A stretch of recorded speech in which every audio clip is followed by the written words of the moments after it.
Hello students, welcome to all of you. Myself Yogita Sangpal from Sadguru Gadge Maharaj College, Karad.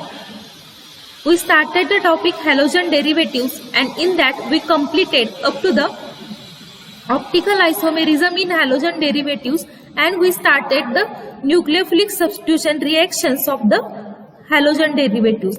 Now in reactions, there are two types of this nucleophilic substitution reaction. First type is the SN1 reaction and second type is the SN2 reaction. Now what is the full form of this SN1 reaction? We will start with the SN1 reaction. In SN1, S stands for substitution, N stands for nucleophilic and 1 stands for unimolecular. That is, unimolecular nucleophilic substitution reactions are the SN1 reaction. Now what is the example? Which is the example of the SN1 reaction? The alkaline hydrolysis of tertiary butyl bromide is an example of SN1 reaction.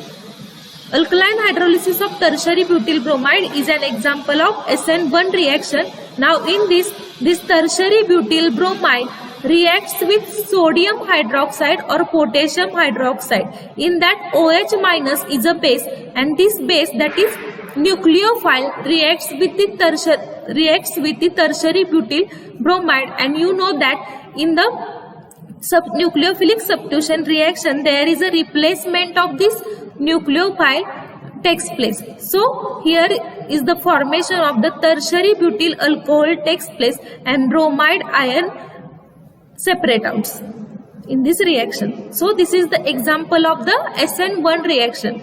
Now what about the kinetic expression of this reaction?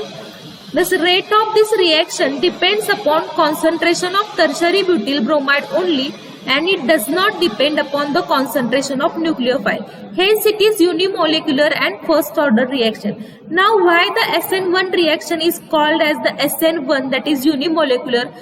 Because the rate of reaction depends upon only on the concentration of the tertiary butyl bromide, and it does not depend upon the OH minus, that is concentration of the nucleophile. So the rate is directly proportional to the concentration of the tertiary butyl bromide. We can take rate is equal to K into concentration of the tertiary butyl bromide, where K is equal to specific rate. Now we will see the mechanism or the stereochemistry of the SN1 reaction. Now, due to steric hindrance effect, the nucleophile cannot attack on carbon atom directly. Hence, this reaction takes place in a two-step. This is the structure of the tertiary butyl bromide. These are three bulky groups attached to this carbon atom in tertiary butyl bromide. So, the nucleophile cannot attack directly. So, the reaction takes place in a two steps. In the first step, formation of the tertiary butyl carbocation takes place. The first step is slow, and in this step there is a formation of tertiary butyl carbocation takes place. The first step is slow and hence it is rate determining step. Since this step is slow, this is rate determining step, or we can call it as a RDS, that is rate determining step. The CBr bond breaks. The CBr bond undergoes hydrolysis to form tertiary butyl carbocation. Now, the CBr bond, that is this bond, undergoes hydrolysis to form the tertiary butyl carbocation. This is the formation of the tertiary butyl carbocation takes place here, and this bond between carbon and bromine undergoes hydrolysis, and this is the transition state first. The carbon in tertiary butyl carbocation. Now this is the formation of the transition state first. In this, there is a partial positive charge on this carbon and partial negative charge on this bromine. Now in this stage, breaking, that is hydrolysis of this CBr bond, that is breaking of this CBr bond takes place, and here this is the formation of the tertiary butyl carbocation, and this bromine separate out as a Br minus ion. This bromine is separate out as a Br minus ion. So this is the step first of this reaction, that is this is the slow step, that is we will call it as a rate determining step. Now in this second step of this reaction, attack of nucleophile takes place. Now in the first step here there is a formation of the tertiary butyl carbocation takes place by the heterolysis of this carbon and bromine bond, and bromide ion separate out. Now in the second step is fast as it involves formation of bond. In the second step there is a formation of bond.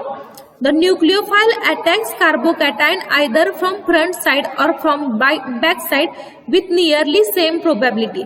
Now the nucleophile can attack, that is which is our nucleophile OH minus, and this is our tertiary butyl carbocation. Now this OH minus can attack either from front side, from this front side, or from back side.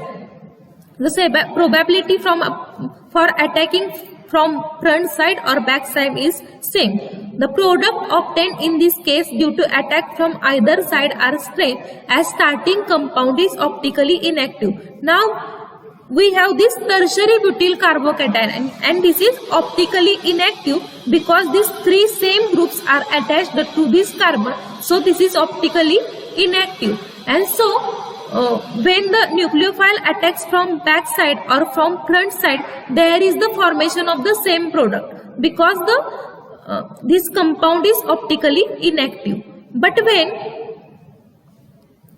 in case of optical active substrate in a SN1 reaction, this leads to the 50% inversion of configuration and 50% retention of configuration, and this is called the racemization.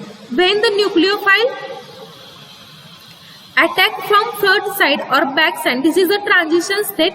Here there is a front side attack of this nucleophile takes place, and when there is a front side attack of nucleophile, you know that our bromine is also attached here. So when the front side attack takes place, there is a retention of configuration, that is the structure is same as starting structure or starting compound.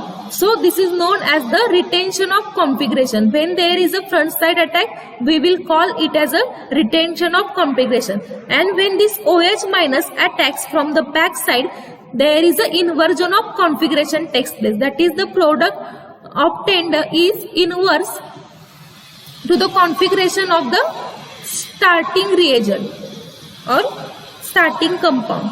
The configuration of the product obtained is inverse to the configuration of the starting compound. So here there is a 50% inversion of configuration. When there is an attack from back side, there is a 50% inversion of configuration, and when attack from a front side, there is 50% retention of configuration takes place, and both these compounds are formed. But this is in the case when our starting compound is optically active. Here in this case, our tertiary butyl bromide is optically inactive, so these two compounds are the same. Now we will see the SN2 reaction. Now what is the full form of the SN2 reaction? In SN2 reaction, S stands for substitution, N stands for nucleophilic, and 2 stands for bimolecular. So bimolecular nucleophilic substitution reaction is known as the SN2 reaction. What is the full form of the SN2 reaction? Bimolecular nucleophilic substitution reaction. The alkaline hydrolysis of methyl bromide is an example of SN2 reaction. This is the methyl bromide, and this will react with this nucleophile, and formation of this CH3OH, that is methyl alcohol, takes place, and bromine ion separate out. Now in this kinetic expression, the rate of reaction depends upon the concentration of the methyl bromide and nucleophile. So the rate of this reaction depends on both, that is concentration of the methyl bromide and the concentration of OH also. Hence it is bimolecular and second order reaction. Since the rate is depend on both methyl bromide and the nucleophile, this is bimolecular and second order reaction. We can write as rate is directly proportional to the concentration of methyl bromide and the concentration of OH minus. Since therefore rate is equal to K into concentration of CH3Br, that is methyl bromide, and concentration of OH minus, where this K is equal to specific rate constant. Then we will see the mechanism or stereochemistry of this SN2 reaction. Now in SM1 reaction we see that this reaction is two-step. Now this SN2 reaction is a single step continuous process. This SN2 reaction is a single step reaction, and in this reaction, first step firstly attack of this nucleophile on this carbon atom takes place, and here only the backside attack of this nucleophile takes place. In SN1 reaction we see that there is a possibility of from both side of attack, that is from front side or from back side, but here the attack of nucleophile from only takes place from back side, because this is less hindered. This is less hindered, and there is an electrostatic attraction between this positively charged carbon and this OH minus, that is our nucleophile. When this OH minus attack from front side, there you know that there is a repulsion between the like charges. Therefore, this Br minus ion can repel this OH minus. So front side attack of this OH minus is not possible, and only back side attack of this OH minus takes place. So in the first step, this OH minus attacks on this carbon atom, and there is a formation of transition state. In this transition step, pentacovalent carbon is formed. This transition step, pentacovalent carbon is formed. Now this OH minus attack on this carbon, and this now there is a attacking this in this pentacovalent carbon, the attacking nucleophile and the leaving nucleophile are on the same axis. This OH minus is our attacking nucleophile, and this Br minus is leaving nucleophile. So these are on the same axis, and these three hydrogens are perpendicular to this axis. Now in the then this bromine minus departs from this carbon as a leaving nucleophile, and there is a formation of the methyl alcohol takes place. Now this OH minus gets attached to this carbon, and bromine gets separated, and the formation of the methyl alcohol takes place. Now we will see in detail backside attack of nucleophile. The nucleophile attacks the carbon of methyl bromide from backside because it is least hindered, and there is an electrostatic attraction between nucleophile and positively charged carbon. It is slow step, hence it is rate determining step. Now this step, the formation of the pentacovalent carbon takes place in this step, and this step is a slow and a rate determining step. It is the transition state. In transition state, carbon is partially bonded to attacking and leaving nucleophile. In this transition state, this carbon is partially bonding this attacking nucleophile, that is OH minus, and this leaving nucleophile, that is Br minus.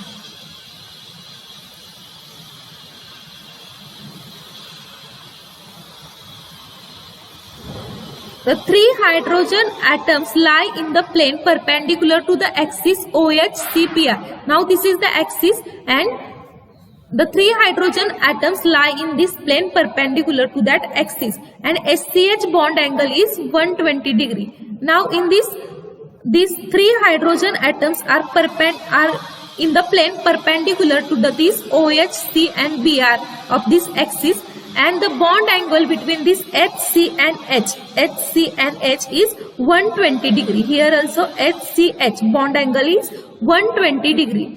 The carbon is bonded to 5 atoms, hence it has maximum energy and it is highly unstable. Now you know that the valency of the carbon is 4, but here in this case the carbon is bonded to 5 atoms, so it has a high energy and it is unstable. So it immediately breaks this bond between carbon and bromine. The weak bond between carbon and bromine breaks completely and new strong between carbon and hydroxyl forms simultaneously and gives product methyl alcohol. Now when the bond between carbon and bromine breaks, there is a formation of a new bond between carbon and OH minus takes place and the formation of the product methyl alcohol takes place. Now inversion of configuration, the methyl alcohol has complete 100% inversion of configuration. I explain about that. 100% inversion of configuration to that of the methyl bromide due to backside attack of nucleophile. Here only the attack of nucleophile takes place from a backside. So here there is a 100% inversion of configuration. This inversion of configuration is also called as the Walden inversion of configuration. And this configuration is invested by the scientist Walden. So this inversion of configuration is known as the Walden inversion of configuration. So you have to remember that in SN1 reaction there is a both the possibilities of the inversion of configuration and retention of configuration, but only condition is that compound should be optically active. But in SN2 reaction only inversion of configuration takes place, and this inversion of configuration is known as the Walden inversion of configuration. Now next, another point important for your exam is the difference between the SN1 and SN2 reaction. You can ask the questions in your board exam like distinguish between SN1 and SN2 reaction, or write the difference between the SN1 and SN2 reaction. So we will see some factors that are differentiate between SN1 and SN2 reaction. First is the molecularity. Now you know that SN2 reaction is the bimolecular reaction and SN1 reaction is the unimolecular reaction. Next is the type of a substrate. You know that primary substrate is used in SN2 reaction. In SN2 reaction we see the example of methyl alcohol, and that is the primary substrate, and in SN1 tertiary substrate is used. You know we use here as an example tertiary butyl bromide. Now kinetics of the reaction. SN2 reaction is the second order reaction and SN1 reaction is the first order reaction. Now fourth is the number of steps. SN2 reaction is a one step reaction, SN1 reaction is a two steps reaction. Nucleophile, there is a strong nucleophile used in SN1 reaction and weak nucleophile is used in strong nucleophile is used in SN2 reaction and weak nucleophile is used in SN1 reaction. Next point is direction of attack of nucleophile. In SN2 reaction only backside attack takes place, and in SN1 reaction backside and front side attack also takes place. Next factor is polarity of the solvent. In SN2 reaction non-polar solvents are used, that is benzene like compound we can use, and in SN1 reaction polar solvents are used like water. Transition state, in SN2 reaction only one transition state and in SN1 reaction two transition states. There are two transition states in SN1 reaction. Next point is bond breaking and bond breaking takes place in SN2 reaction is a simultaneous, but in SN1 reaction first the bond in reactant breaks and then a new bond in a product is formed. Here the bond making and bond breaking is simultaneous in SN2 reaction, but in SN1 reaction first the bond breaks and then new bond is formed. Next point is intermediate. There is no intermediate formed in SN2 reaction, and in the SN1 reaction carbocation is act as an intermediate, that is intermediate involved in the SN1 reaction. Now another point is the stereochemistry of the reaction. Here in this SN2 reaction 100% inversion of configuration takes place when the substrate is optically active, and here racemization, that is 50% inversion of configuration and 50% retention of configuration takes place, but the condition is that substrate is optically active. Now the order of reactivity. In SN2 reaction, primary substrate is more reactive than the secondary and is more reactive than the tertiary.